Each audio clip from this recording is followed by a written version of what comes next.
How to make a long-distance relationship or a relationship with traveling spouses work. One day I want to find someone who sees the world like me. What's going on, people? Ben and Brittany here from benandbrittany.net, and today's topic is long-distance relationships and how to make them work. We decided to do this podcast because we are oftentimes in a long-distance relationship. That's about 30 to 40% of the time we're not together because I am a touring musician. So I'm gone for weeks at a time, and there was a long adjustment period to figuring out how to make it work, and not just how to make it work, but how to make it work well. We knew we were going to make it work. It was just, there was some ups and downs in figuring that out, and we just wanted to do this podcast to kind of go through the struggles that we had, the successes that we had in making this musician kind of lifestyle work in a marriage. So what kind of information have you dug up on this topic? Like, what are other people thinking about long-distance relationships? Sure. So it's a lot more common. And I would say this is for people in long-distance relationships and or relationships with a traveling spouse. Which is what we are in. So that's what we are. But actually, there's a lot of people who even have to live separately. So which blows my mind. Right. So what's that percentage? It's 44. Well, there wasn't a strict percentage on how many marriages live apart, but the amount of marriages where they do not live together, they have to be in a permanent different homes. Yeah, different homes, has risen 44% just in the last 10 years, which that to me was mind-blowing. That is crazy. That's a large amount of people that are married but have to live separately, and sometimes that's not just, some are commuter marriages where they can come home on the weekends, but some live on the other coast. So then it's truly like they go weeks, sometimes months. That's like being married to your pen pal, which I just can't even imagine not being able to like hug and touch and feel and speak and hear the voice like of the person that you married. Like, that blows my mind. Mm-hmm. And then I had read something about traveling parents, and so not only are there traveling spouses, but then there's some of those spouses are actually parents, and there's just a lot of interesting articles on how you have to not only do certain things to keep your relationship alive, but then there's other things that you have to do that are somewhat opposite of what you need to do to keep your kids stable while the traveling parent is away. What do you mean, like not talking to them all the time? Right. So a lot of the articles I read for relationships, so between spouse and spouse, they're saying talk to each other frequently. There's a few articles where like some people talked as much as 6 times per day, but yet to also focus on the quality of communication. Making sure that you're not leaving out boring details and you're having like real discussions and really filling each other in on each other's day so that it makes you feel like you're more together than you are apart. Let me talk about that for a second. Just a full disclosure, like Brittany and I had some issues with that starting out at first. Mm-hmm. Especially the one where it says focus on quality of communication. And like there's this juggling act of like quantity and quality. Like, yes. At first, there's only certain moments of the day when you're a touring musician where you can actually have a quality conversation. Mm-hmm. I didn't know that going into it. It was all, we were kind of figuring it out together. And the first tour I was on, I literally called Brittany every second of free time that I had was what I called you. Mm-hmm. And that led to her being frustrated because sometimes I would call for 2.5 minutes. Sometimes it wasn't even that. It wasn't even that. I would literally get a phone call and I would get super excited, oh, Ben's calling, and I would drop everything I was doing. And it was me. And I would take this call, and he'd be like, hey, just got to the truck stop, getting a quick sandwich, and I'm going pee. Oh, I gotta go. Walking into the bathroom. Love you, bye. And then I would be like, I literally would get no words out sometimes. And then, or, you know, he would call and he would be like kind of free, but kind of not free. And he would like still be talking to like other people. Meaning like when you're on the road in a touring band, like you're always within 5 feet of someone else. Right. Like you can't get away when you're in a steel box rolling down a highway. Or he would be like, I would think I would be free, and then I would call Brittany, and there would be just interruptions left and right, and that was frustrating too. It was really difficult. I remember even like sometimes like I would feel a lot of times like I couldn't even tell you about my day because it was just always you calling me just to give me quick updates, and I would just feel like because I thought that's what you wanted. Right. And I thought, to be fair, that's what I wanted too. Like we didn't know what we wanted at first because we were still figuring it out. But I remember even times like he would call me because he would be like walking into like Wendy's like to order a sandwich or something, and like you would be talking more to the person that you were giving your order to, and I'd be like, listen, like I love you, I want to talk to you, but I can't just listen to you talk to other people. Like only call me when you can talk to me. And what's funny is with relationships, you do need to try to focus on the quality of communication and frequency, which can get hard. But with kids, it's like only 1 to 2 times a day because it can actually get really overwhelming for them. Yeah, and we did that without even really looking up any stats or anything. Like we did all of this guess and check method. Like we just tell you guys what the internet says and what these articles and all these up-to-date studies are saying. And then we give you our real life. We'll tell you how if it really works. Yeah. At least for us. Which everybody can be different. Like some people may have been totally okay with that. I am definitely like I wanted minimum like a 15-minute conversation. Like I wanted to actually be able to talk. Yeah. Unless there was something like, hey, I have to run this by you quick. That was okay. Yeah. But we tried the quantity over quality, and that ended up it was not the solution. It didn't work well. So what ended up working for us was I typically wake up before everyone else in my band, including other people that are with us, like our crew. So I wake up in the morning, and the first thing I do is I call Brittany and the girls, because depending on the time zone, we live on the East Coast, so we only get hours behind. So you are always up before me if I'm in California. Yeah. Especially if I'm in California. Right. And I go to bed at 4 o'clock in the morning, typically after a show. So I know whenever I get up, I just call Brittany and the girls, and we have our morning chat. And then after that, I just text updates so she knows I'm safe. Because there's a lot of things that go on in a touring band situation that just aren't safe. Like, you know, being in the bus all the time and like constantly being on the road, sleeping while somebody's driving overnight. Things like that. So just the text updates to give her peace of mind. And then the evening phone call. Yeah. So 2 quality phone calls a day and texting throughout the day is what worked for us. And every now and then we could have like an added quality conversation in the middle of the day.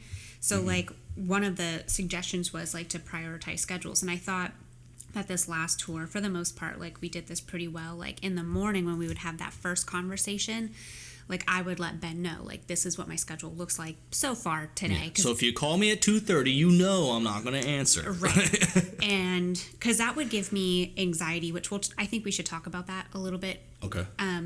But that would actually give me anxiety, like when I would miss his phone call and I couldn't call him back right away. So we would like talk about each other's schedules. I would know when he was loading in. You know, when he was sound checking, and like our agreement was always he would text me when he got to the venue, so I knew he was safe. They made it there well, and they were all good. And then he would just call me though when they were done like loading in, sound checking. That way all of that stuff was done, and when he had like a couple minutes to breathe, that's when he would call me. Yes.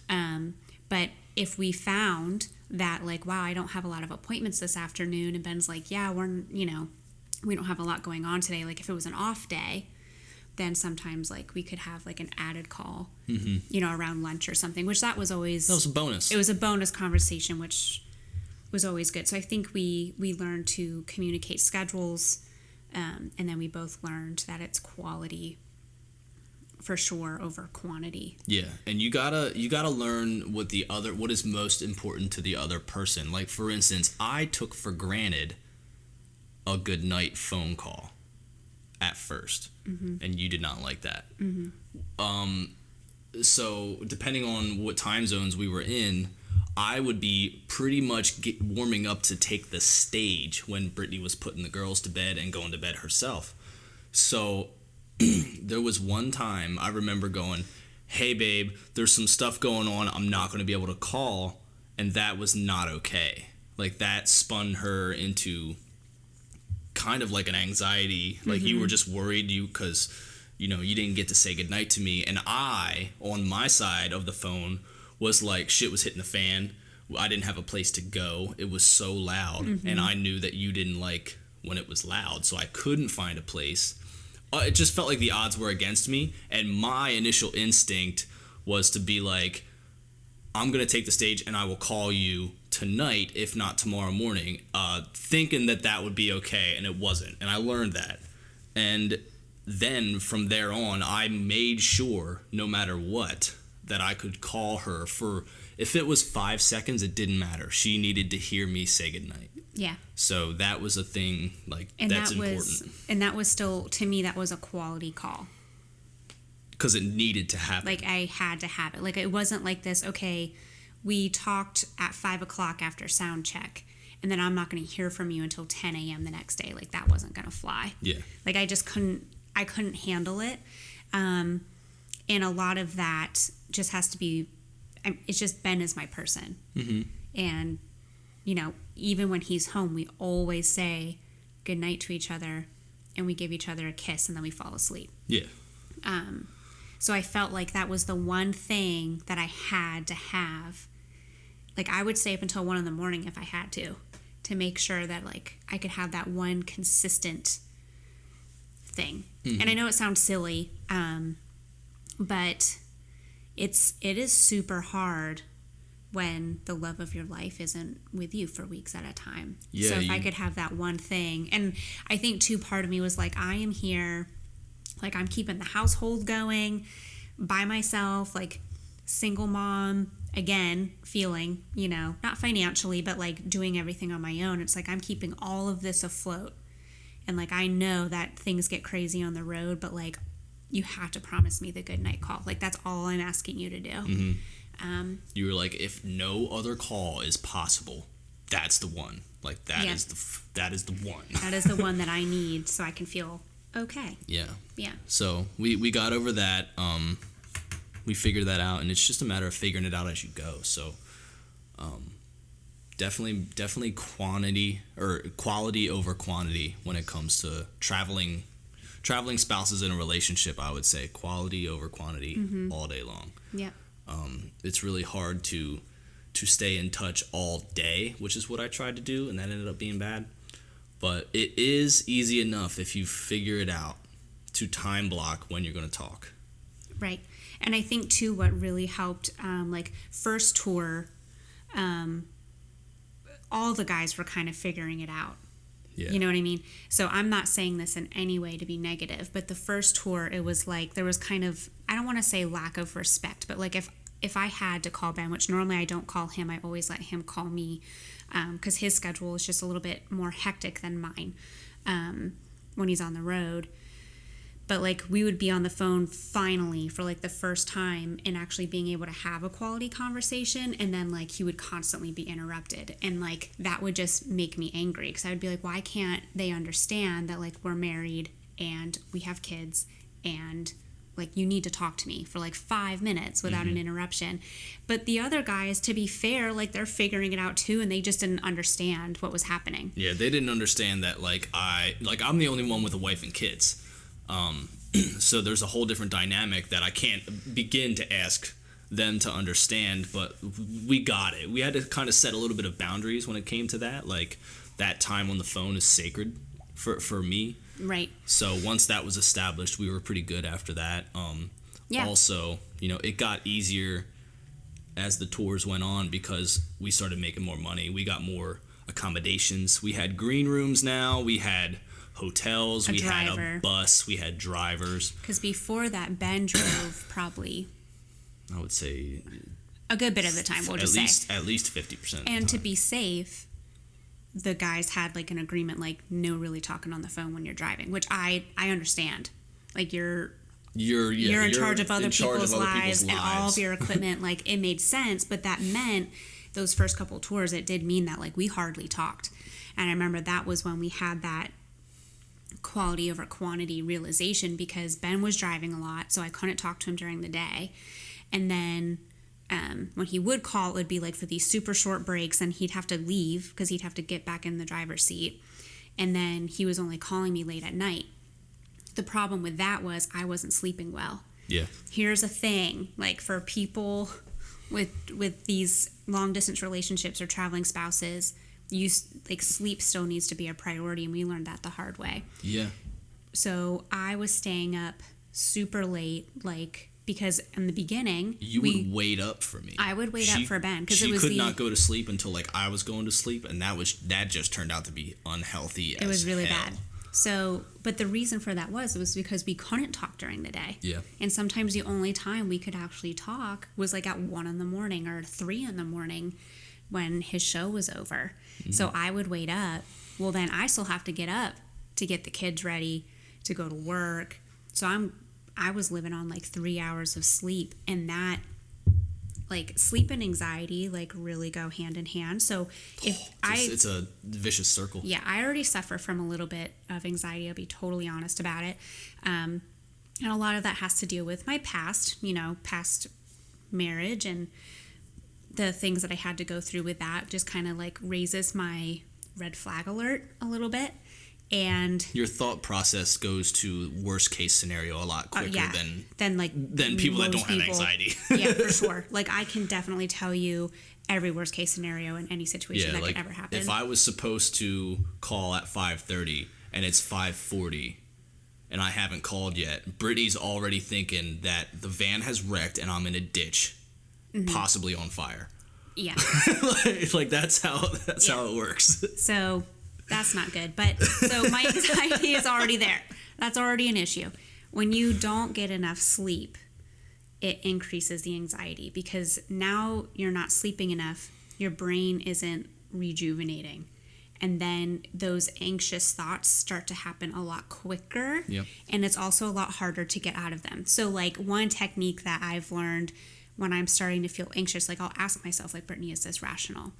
When I am sleep deprived, it is always rational. My thought is always rational, and in my head, and I can super justify it very quickly based on emotion because I'm sleep deprived. Mm-hmm. So that so just focus on making sure that you get enough sleep, because a lot of these articles I was reading, it is often that the spouse, because they're traveling for business, they are on a different schedule, likely in a different time zone. So they're eating dinner later, they're going to bed later. You just have to be okay with maybe saying goodnight when you know that they are still going to be up. Yeah. And that was something that we learned the hard way. Yeah, I said goodnight to Brittany like when it was 10 o'clock here, 7 o'clock where I was, and I hadn't even taken the stage yet. Right, but we had to do that. I had my whole day ahead of me, and she was going to sleep. Mm-hmm.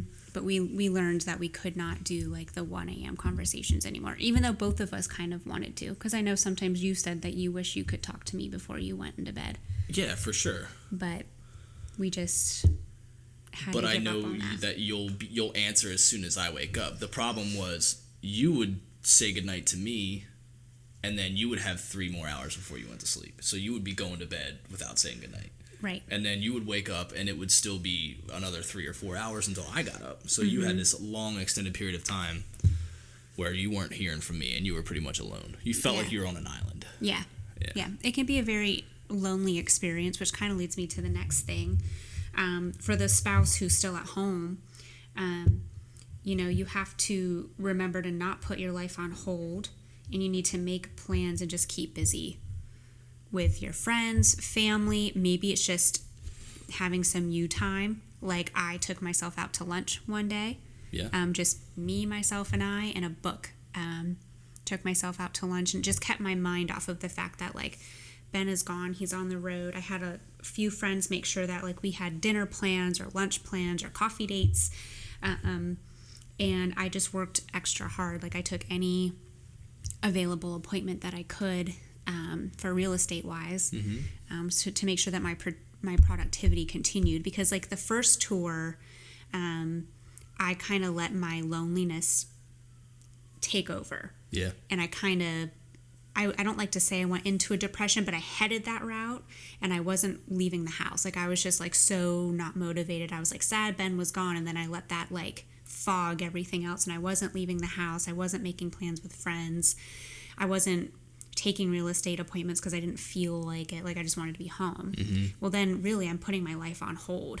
And that affects the other person. Yes. Because I knew that Brittany was doing that, and I knew that she was unhappy. I knew that she was going through some depression. And don't get me wrong, I was too. But where I was much easier to stay busy because there was always something to do. Right. Where Brittany would come home to an empty house and look at the walls and be like, shit. Yeah, the days, sorry, I'm chilly. The days that I had the kids, even though it was harder in the sense of like doing all the kid stuff by myself, I was much happier. It's when Ben isn't home and the kids were at their dad's for like their long weekend at their dad's house, that would throw me into this.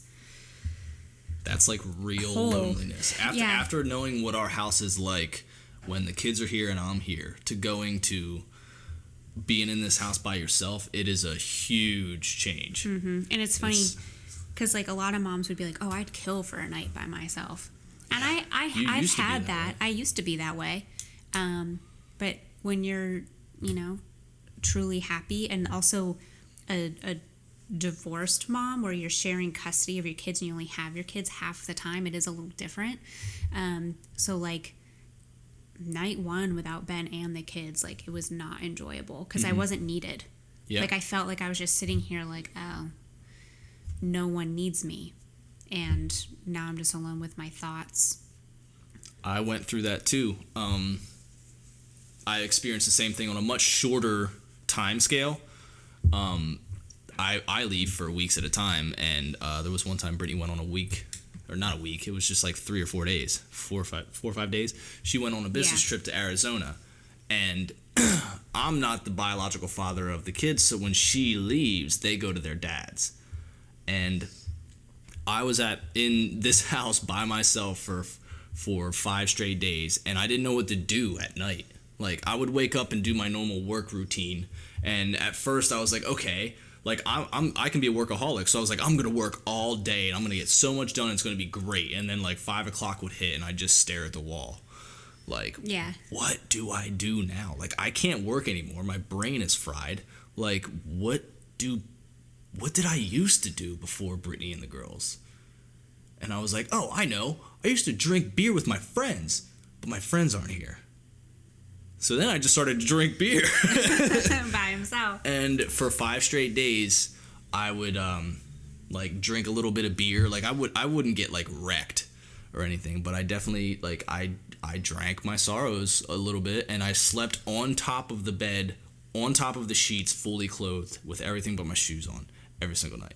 Like, I didn't know how to cope. Yeah, it's weird. I had no idea what to do, and I just put myself in Brittany's shoes, like, it's got to be multiplied when she's alone, because it's for a longer period of time, and she has to deal with the kids by herself, and then she doesn't have the kids, and that's a change. Like, there's a lot going on, and we with the long distance thing, we kind of learned, I would say, the hard way, because we've had some disagreements about certain things, but we've learned to put ourselves in the other's shoes, at least try really hard to do so. Yeah.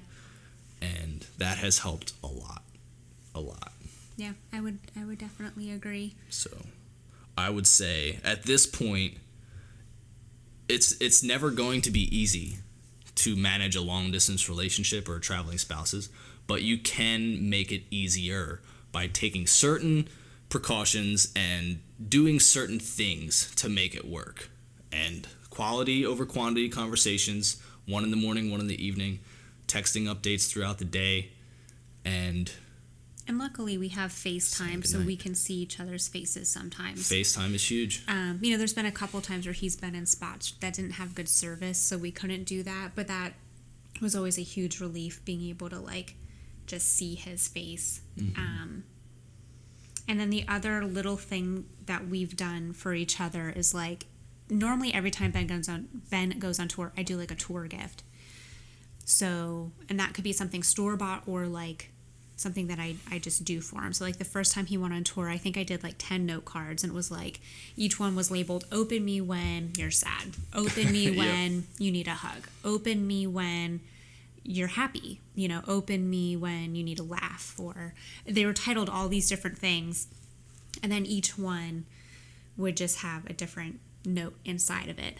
And then I had one like where the girls drew pictures inside, so when he opened it up, he had like little pictures from the girls. Every tour I've gone on has had crinkled up paper with scribbles on them. Yeah, the girls always make Ben gifts and for I come tour. home to a pile of artwork. One of the letters I wrote you framed, and it's by your desk. Yes, it is. That was tour number 1. I think that was the first note that I opened. Yep, it was supposed to be, so that would make sense. The one tour, I literally did a note card for every day, so it was just day 1 through, it was like 16.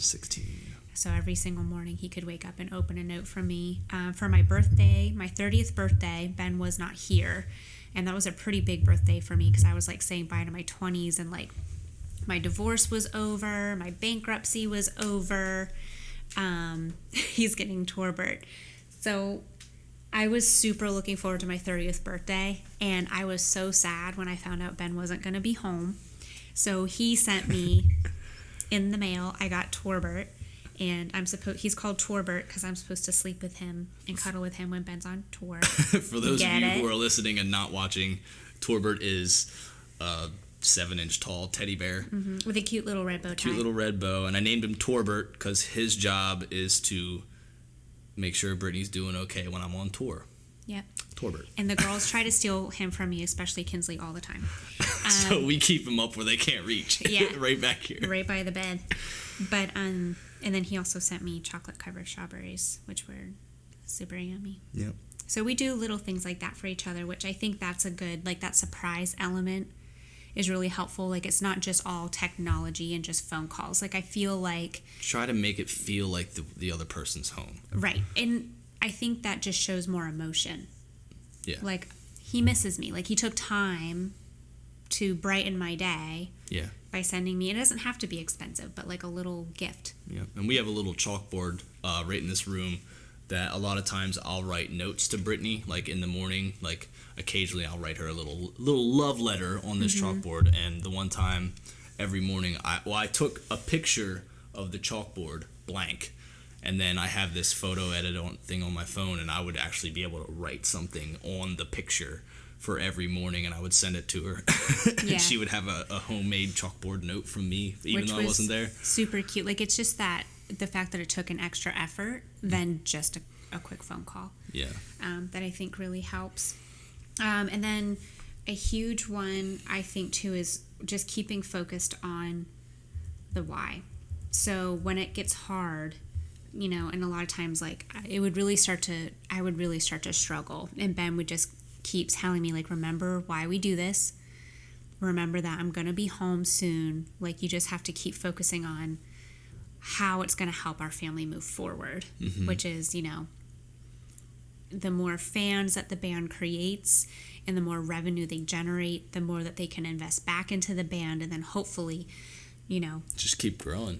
Growing and keep providing more for the family, and that it's just a part of his career. Yeah, and both of us in our careers, like, they're designed to help other people, and that's one thing that our family kind of thrives on. Like, we love to help people, so the power of music has a huge effect on people. So when I'm out there doing it, she knows I'm doing good. Yeah. For a lot of people. Especially, I love when fans will like personally message me. Yeah, that's the greatest thing ever. Yeah, because then it solidifies what he's saying. Because like I have one fan that like specifically messaged me leading up to the show. Like, they were so excited to see Small Town Titans play, and he was a huge fan of Ben's, and his son was, and he just, you know, basically thanked me for, like, being the supportive spouse, which those little things, like, it means a lot, because then it solidifies, like, okay, this is why we do this, like, it's worth it. And I hang on to those, and then to get the message again, like, after the show, when they're like, we loved it, it was amazing, and I'm like, yes, like, this is why we put ourselves through this, and this is what makes it worth it. And then when I'm having a bad day, I can try to remember, like, those things. Yep. And there's still some good happening, you know. Right. And it's what Ben wants to do. Like, I have a picture of Ben when he works at UPS, and I keep it. And he looks super handsome, as always, but there is a difference in his eyes. And the happiness that he has now is not showing in that picture. Yeah, I could tell. I could talk about that for days. Yeah. Like, so it just the position I was it. in, like, I was not, there was no fruits of your labor working at UPS. And because of Brittany, I was able to quit UPS and do the band full time. So, like, it was just a huge 180 in my life right there. And we could do a whole nother podcast on that if we wanted to. Oh, man. We probably should. When I worked at UPS, I wanted to blow my head off. Every time my alarm went off, I was like, no, why am I even alive right now? And now it's different. Like, I wake up whistling. Yep. Because I get to help people. I get to improve the lives of others. And Brittany does the same thing with her real estate career. Like, she gets to help people move into their forever homes or start a new chapter in their lives. And that's pretty much why we started podcasting. Like, we want to do these things and tell our story from our perspective. And just because we know that there's a lot of couples out there and parents and business owners and self-employed people that are going through a lot of the same things that we are. And we just looked it up, and there's not a whole lot of people just being honest. Like, it's just stat.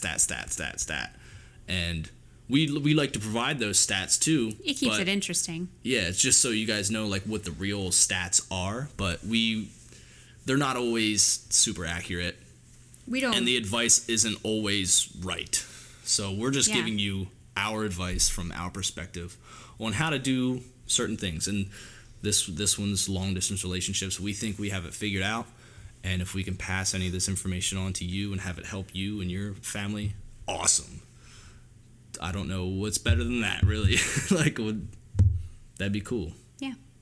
So that's why I think we both learned from telling our original stories, which was me leaving my ex-husband on the sole basis of I wasn't happy anymore, and then you quitting your full-time job and doing what you love through music. Mm-hmm. We learned that inspired a lot of people. Those two stories inspired a ton of people. Me being able to be a single mom and kick ass in real estate was inspiring to a lot of other realtors and a lot of other people doing it on their own, realizing, like, well, if she can do it, I can do it. And then also me going through my bankruptcy. Yeah. I was so embarrassed about that. I wouldn't tell anyone. Like, the only two people that know for the longest time was Ben and my mom. Yeah. Because I was so embarrassed. But then we started talking about it more, and we started to realize, wow, the more we talk about it, the more people raise their hand and they go, I was there too, or I'm going through it right now. Mm-hmm. And then it doesn't feel so lonely to them. And I think, just like I don't deal with loneliness well when you're gone, people don't deal with loneliness in general. When they feel like they're going through something all alone, it's so much darker. But when they realize there's light at the end of the tunnel, and I'm not the only one that's experiencing this, and that if all these other people could come out on the other end successful or happy, I can too. Absolutely. So I think that's why both of our journeys have just become our purpose. Yep. I love that line. Our journey has become our purpose. Like, we just figured that out. Brittany wrote that down the other day. I was like, I like that sentence. That is us. So that's what we're here to do. And if there's anything that we can do to help any of you in any way, feel free to message us. You can text Ben and Brittany to 717-422-8318, and we will text you right back. That is our number. It's not a robot. It's actually us. So just let us know if we can help. And if you want to join our mailing list, you can do so by just texting 717-422-8318 to or text Ben and Brittany to that number. I'll put all that stuff in there, but. Am I allowed to talk about one more thing? Oh, yeah. Or are we going too far? If you got one more thing to say, baby, go ahead. I did find one statistic that I thought was interesting, and it was that spouses of traveling spouses, so the ones that are at home while the other spouse is traveling, they are 3 times more likely to have to file some type of health insurance claim for a mental illness. Wow. Than the average spouse. And I want to talk about that for like a hot minute because it's really difficult, I think, for people to admit when maybe they need to talk to a professional. Yeah. And just know that it's okay to feel super lonely when your spouse is gone. That's natural. And it's natural because when you find the one you're supposed to be with, you want to be with that person. So it's okay to feel some type of separation anxiety. As crazy as that sounds, you always talk about it with kids. Yeah. Kids have separation anxiety when they're not with their parents. Well, grown people can have separation anxiety from their spouses. And sometimes you can't cope on your own, and I think it's totally okay. Even if it's just a couple sessions, maybe it's for an entire year, you got to go every week or something, but I think it's totally okay to like seek a professional to help sort some of that stuff out, especially if you've had other issues go on in your past. So like, for example, I know I have anxiety. I have anxiety because of things that happened in my life that created trust issues. Yeah. And it also created this hate of being alone. Like I just naturally like don't like being by myself because I was by myself a lot in my last marriage. So then Ben and I got together and we had a lot of great time together. And when him and I are in the same room, there's just like this different energy. Like our creativity goes up and just like so much good happens. So when he goes away, I do get like a separation anxiety from it because it's like, well, I'm alone. I hate being alone. My kids aren't here. Like, I don't know what to do with myself, which leads to me distracting myself by cleaning. So, like, our house is OCD clean. I come home to a spotless house every time. But the problem was I was just doing a thing called distracting, and I was just distracting myself from the real underlying issue that I had. Yeah. And that was, I needed to find ways to cope with my anxiety. And I just think it's interesting because I kind of punished myself a little bit. Like, I thought, Brittany, you are insane. You are 30 years old. Get your shit together. Like, why can't you handle this? And it's just, again, it's when you talk about it, you realize that other people go through it too. Yeah. And it is normal. It's normal to hate when your spouse is away. You just have to learn to cope. Yeah. And I think that, a lot of people are intimidated or maybe embarrassed to seek professional help, but it's not like you're going to be there forever. It can be as easy as like a video game. Like you unlocked this next thing, and I think that a thought process is unlockable. Mm-hmm. If you talk to somebody, they might spin something in a way that you never really thought of before, and that can open up a world of just different brain synapses that make everything okay because you start to see it a little bit differently. And most times when you're suffering from anxiety or some sort of depression, it's because you're not thinking of the positives. And there's a lot of positives. You go down a rabbit hole of negative thought, mm-hmm. and then you start to rationalize those negative thoughts, and you can back them up with facts. And that's what I did. Like, I'll be the first one to admit it. Like, I did that a lot. When Ben couldn't call me, it would be like, my first thought was like, okay, well, he's just running late. He'll call me soon. And then the anxiety would kick in, and then it would be like, well, he's hurt. He's dead.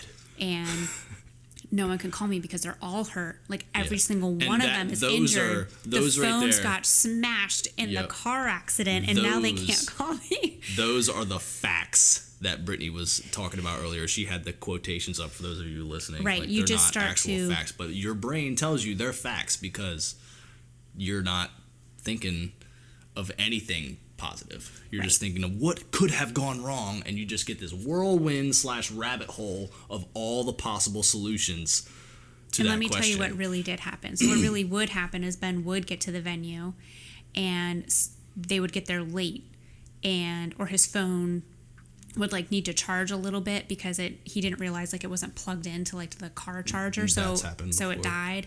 Like all these little things where like he would want to call me, but something would happen where he had to deal with it urgently, and then that led to like shit, it's sound check time, and next thing you know it's 2 hours later than when I was expecting a phone call, and then he would call me and I would be like, where have you been? Like I couldn't even be excited for his call because I was so like on edge, anxious. Yeah. So now what I do is I remember those things, like, okay, Ben's not in a ditch somewhere.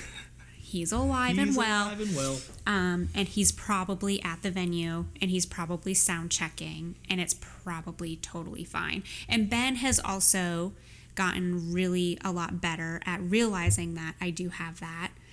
So he really will, like, even if it's a little later than he thought, he'll find a second to text me and be like, hey, we're running late, we're sound checking, I will call you, I love you, I'm fine. Yeah, and that goes a long way. Huge. So it's just, again, it kind of goes back to putting yourselves in each other's shoes.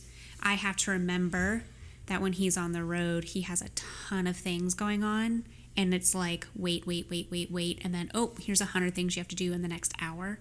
Yeah.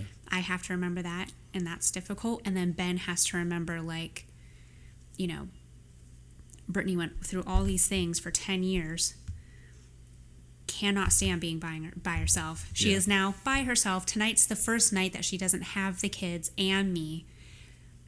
I have to just be a little bit more aware of that. Yeah. And he does.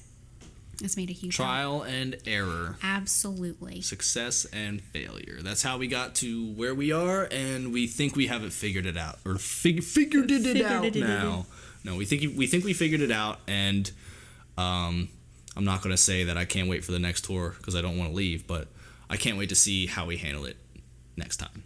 Yeah. Because I think it's gotten better and better and better, and the tours are getting better and better and better, and everybody's just getting happier and happier and happier. So there's this trend that's going up. Yeah. So, yeah, thank you guys for listening. Let us know if there's anything else you guys want us to talk about or, you know, tell you about. If there's anything we can do to help, let us know. Text 717-422-8318. Text Ben and Brittany to that number, and we will answer you almost right away. Sounds good. Sounds good. Thank you guys for listening to this podcast, and we will see you in the next one. Torbert says bye. Torbert says bye.